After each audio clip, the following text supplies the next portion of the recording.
बिस्मिल्लाहिर्रहमानिर्रहीम। अस्सलाम वालेकुम। क्या हाल है तो हम देखने वालों के सब अपने घरों में खुश रहें, आबाद रहें, आमीन सुम आमीन। आज हम जो है वो मिल्क पाउडर की बर्फ़ी बना रहे हैं और मिल्क पाउडर की बर्फ़ी के लिए हमें जिन जिन चीज़ों की ज़रूरत होगी उसके लिए हमने 130 ग्राम का एक पैकेट आता है फुल क्रीम मिल्क का, मैंने वो लिया है। इसको मैंने मेजरिंग किया तो 1 कप के करीब है। 4 से 5 खाने के चम्मच जो है आपने चीनी ले लेनी है। 1/3 कप जो है वो आपने पानी ले लेना है। इलायची 2 से 3 चुटकी आपने सब्ज़ इलायची का पाउडर है वो लिया है। 2 खाने के चम्मच हमने देसी घी लिया है और गार्निशिंग के लिए हमें बादाम पिस्ता चाहिए होगा। सबसे पहले हम क्या करते हैं कि ये जिस बर्तन में हमने बर्फ़ी निकालनी है उसको पहले ग्रीस कर लेते हैं घी से ही। तो इसको मैं ग्रीस करके रख लेती हूँ, फिर मैं मिलती हूँ थोड़ी देर में।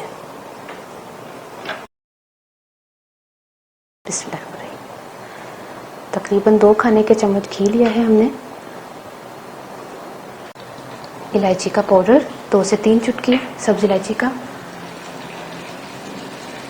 जैसे इलायची जो है वो कड़कड़ाने लगे तो उसमें पानी डाल देंगे 1/3 कप और 4 से 5 खाने के चम्मच 1 2 3 4 तकरीबन 4.5, इसीलिए मैं बोला था 4 से 5। ठीक है, 4 भी डाल सकते हैं, 5 भी। इसको मिक्स करते हैं। जैसे ही चीनी जो है ना घुल जाए तो इसमें जो है ना मिल्क पाउडर शामिल कर दें और इसको फ्लेम थोड़ा सा आपने स्लो रखना है। इसको मिक्स करते हैं अच्छी तरह। अब मैंने फ्लेम जो है वो थोड़ा तेज़ कर लिया है। पहले इसको जब मिक्सिंग कर रहे थे ना तो स्लो में किया था मैंने। अब इसको इतना मतलब करें कि ताकि ये पेंदे से अलग होना शुरू हो जाए। इतना पकाना है इतना। अच्छा, चम्मच जो है आपने चलाते रहना, मुसलसल चम्मच को छोड़ना नहीं है वरना ये नीचे से लगना शुरू हो जाएगा। मैंने फ्लेम जो है वो फिर स्लो कर दिया है, अभी तेज़ किया था क्योंकि ये जलने लगा था और हमने जो है वो चम्मच मुसलसल चलाना है ताकि ये जले ना। ये देखें, उस वक्त से हम जो है वो स्लो फ्लेम पर इसको पका रहे हैं और मुसलसल चम्मच चला रहे हैं। जैसे ही पेंदे से देखें ये हटना शुरू हो जाए तो समझ लीजिए बर्फ़ी तैयार है। अब हम इसको मोल्ड में डालते हैं। ये देखें, हमने इसके मोल्ड में डाल देते हैं। अच्छा, इस बर्फ़ी को हम जो है वो सेट कर लेते हैं। बादाम पिस्ता गार्निशिंग के लिए थोड़ा सा।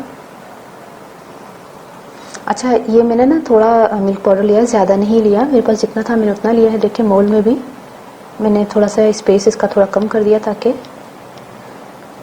ये सही तरह से सेट हो जाए।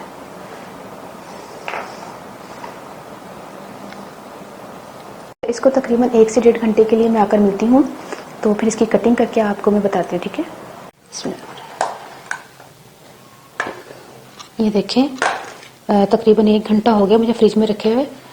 मुझे थोड़ा इसको कटिंग करके दिखा देती हूँ आपको।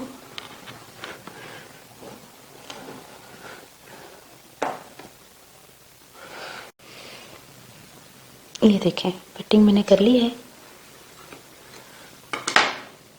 देखिए मिल्क पाउडर की जो है वो बर्फ़ी तैयार हो गई है और हूँ मैं पंजाबी साजा। अच्छा, मैं ना मिल्क पाउडर लिया सी, फुल क्रीम मिल्क पाउडर जिहदी चाह बनदी ना ਉਹ वाला नहीं, ਜਿਹੜਾ ਤੁਸੀਂ ਪਾਣੀ ਵਿੱਚ ਘੁਲ ਕੇ ਆਰਾਮ ਨਾਲ ਪੀ ਲੈਂਦੇ ਨਹੀਂ ਬੱਚਿਆਂ ਨੂੰ ਦਿੰਦੇ ਫੁੱਲ ਕਰੀਮ ਮਿਲਕ, ਉਹ ਵਾਲਾ ਪਾਊਡਰ ਲਿਆ ਸੀ ਨਾ ਮਿਲਕ ਪਾਊਡਰ। ਤੇ 130 ਗ੍ਰਾਮ ਸੀ ਤੇ ਫੁੱਲ ਜਿਹੜਾ ਨਾ ਮੈਂ ਨਾਪਿਆ ਤੇ ਉਹਨੂੰ 1 ਕੱਪ ਸੀ, ਮੇਜਰਿੰਗ ਕੱਪ ਜਿਹੜੇ ਹੁੰਦੇ ਨਾ ਉਹ 1 ਕੱਪ ਸੀ। ਬਾਕੀ 1/3 ਕੱਪ ਪਾਣੀ ਤੇ ਉਹ 4 ਤੋਂ 5 ਖਾਣੇ ਦੇ ਚਮਚ ਤੁਸੀਂ ਚੀਨੀ ਲੈ ਲੈਣੀ, ਥੋੜੀ ਸੀ छोटी इलायची ले लेनी, बादाम पिस्ता गार्निशिंग वास्ते ले लेना। तो 2 चम्मच मैं घ्यो पाया सी देसी, 2 चम्मच घ्यो पा के मैं इलायची ਨੂੰ थोड़ा सारा कड़कड़ाया। उस तो बाद मैं चीनी पानी पा के शीरा बना के, शीरा तो नहीं खा कह सकते, बस चीनी खुली सी। खुरन के बाद मैं दूध पाता उन्होंने ना आहिस्ता चुले ते मैं मिक्सिंग कर दी। जैसे ही वो पेंदा छोड़न लग जाए ना मिल्क पाउडर तो समझ लो बर्फ़ी तैयार है। ਉਹਨੂੰ ग्रीस लगी ट्रे ਦੇ ਵਿੱਚ ਜਾਂ ਕਿਸੇ ਪਲੇਟ ਦੇ ਵਿੱਚ ਤੁਸੀਂ ਨਾ ਉਹਨੂੰ ਉੰਡੇਲ ਕੇ बादाम पिस्ता ਤੁਸੀਂ गार्निशिंग करके ਤੇ ਰੱਖ ਦਿਓ। 1 घंटे बाद ਤੁਸੀਂ ਉਹਦੀ ਕਟਿੰਗ ਕਰਕੇ ਤੇ ਖਾਓ, ਚਾਹ ਦੇ ਨਾਲ ਖਾਓ ਜਾਂ ਮਹਿਮਾਨਾਂ ਦੇ ਅੱਗੇ ਰੱਖੋ ਜਾਂ ਵੈਸੇ ਤੁਸੀਂ ਬਣਾਓ ਤੇ ਇੰਜੋਏ करो। और ਮੈਨੂੰ ਜ਼ਰੂਰ ਦੱਸਣਾ ਕਿ ਤੁਹਾਨੂੰ ਇਹ ਰੈਸਿਪੀ कैसी लगी। अपनी दुआओं याद रख लेना। ओके, अल्लाह हाफिज़।